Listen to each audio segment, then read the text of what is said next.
Jim, 1-1, how do you reflect on the performance and the result?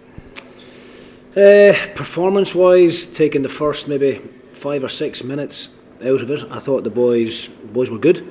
The worst possible start you could wish for, giving away a silly penalty. Really, I haven't had an opportunity to watch it back, but it did look like there was a slight tug on the jersey. But albeit with that said, I think we'd be given 4 or 5 penalties a game, because the amount of pulling on jerseys and set plays and everything else that goes on, we need to be careful about what we're given penalty kicks for. But I have to say, I thought the reaction thereafter was positive.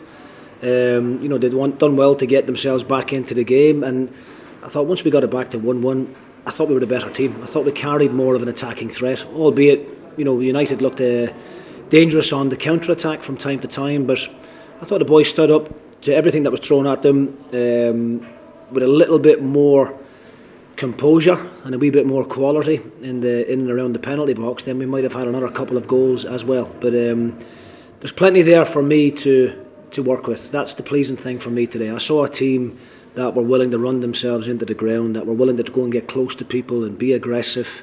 I thought the 2 centre-backs, who have come in for a little bit of criticism of late, I thought they were excellent today, taking away the penalty with David. I thought his reaction to that was really good, and they just were proper defenders today. I don't want my centre-backs to be nice and tidy. Just first and foremost, go and be aggressive, go and win your headers, go and compete, and I thought they'd done that in the main. But all in all, another point on the board, but let's not get carried away, because I know that we're not satisfied with that. We don't think taking a point at home to Dundee United, with the greatest of respect, is a fantastic result, but it's certainly another good point on the board, and considering we've only had a week with the players, I think they've done great. Did you feel a winner was coming, because the balance of play in the second half was certainly with your team? Yeah, I mean, I thought for the opening maybe 15-20 minutes of the game, it was kind of ebbing and flowing, and it could have went either way. I thought we finished the first half the better, and I thought for the majority of the second half we were on top, really, controlling large periods of the game.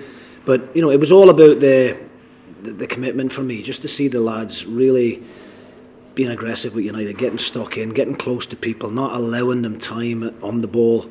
And I can't remember Joe Lewis having a save to make, to be perfectly honest. We've had a couple of shots in the second half, good blocks from United, you've got to say. 1 or 2 maybe we could have released a little bit quicker and got our shot away a little bit sooner. But I think attempts on target might not be all that high for us, but certainly shots, and chances were certainly better for us than they were for them. We update on Montgomery and McLennan, who both went off injured. Any indication what's happened there? Yeah, I mean, Conor McLennan's been out for a wee while. He's been in and out of training, and obviously, he's got fitness issues, so he cramped up. Hopefully, that's not going to be a serious one. Monty, again, we don't know whether it's cramp or a slight strain. I'm hoping it's just cramp, and he'll take a couple of days to recover. I thought both of them were very, very good, considering Conor's not a natural right back, because of the situation we find ourselves in today with lack of personnel. Then we had to kind of shuffle the pack a wee bit. But look, we're very demanding of the players. We're going to train at an intensity that they're probably not all that familiar with, and it's going to take a lot out of their bodies, but we need to do it, because we need to get them used to doing it Monday to Friday, so that they can compete at a high energy, high intensity game on a Saturday. So we might get little situations like this where there's touches of cramp and maybe slight little muscle issues, but if we're sensible about it and we do things properly, then these things shouldn't be too severe. Thanks, Jim. All the best for time. Okay, thank you. Cheers.